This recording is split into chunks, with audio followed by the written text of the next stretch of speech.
Naug daw ang mga baligya sa usa ka karaang establishmento sa Zamboanga City human nasunog. Kapin 10 million pesos nga danyos natala sa BFP. Gabok nga mga posibleng electrical wire nga posibleng pinaakan sa mga ilaga, posibleng tinubdan sa sunog. Ang detalye sa report ni Efren Mamak. Sa aerial video, makita ang kadako sa kalayo nga milamoy sa duwa ka andana nga establishmento sa Zaragoza Street Corner, Corcuera Street, Barangay Zone 4, Zamboanga City, pasado alas 10 Huwebes sa gabi. Gumikan sa karaan ug gama sa light material ang maong building. Paspas mikuyanap ang maong kalayo. Nagpasamot sab sa pagdako sa kalayo ang mga baligyang household products nga gama sa plastic. Lakip na ang mga footwear nga sagad gama sa goma. Gani gilayon kining gisaka sa fourth fire alarm status sa BFP.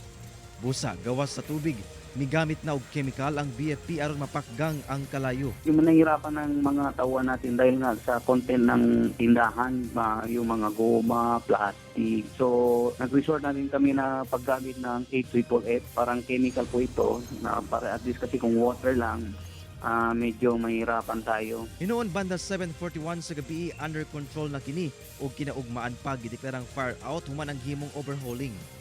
Hinoon walay naangol sa hitabo sanglit ni adtong tungura. Paspas kuno ng gawas ang mga empleyado, lakip na ang mga customer sa mga establishmento. Sa tala sa BFP, miabot daw sa kapin 10.5 billion pesos ang danyo sa sunog.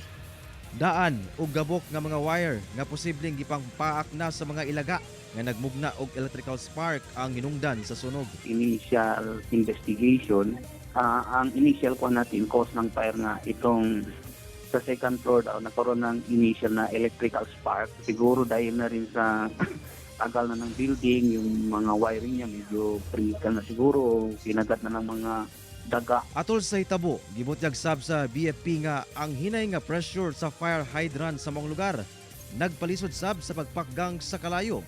Busa, nakatakda kining makig-coordinate sa Zamboanga City Water District lakip LGU aron maasikaso kini. Tuloy na tinitingnan din natin kung saan yung mga strategical areas na kung saan natin pwedeng ilagay yung mga fire hydrant and at the same time yung pressure ng water. So sa part ng BFP po, ginawa naman natin ng profiling. Ginawa na namin kung saan yung mga mahina, talagang supply ng water. Kauban si Gary Balantayog, Bong Vicencio, Efren Mamak.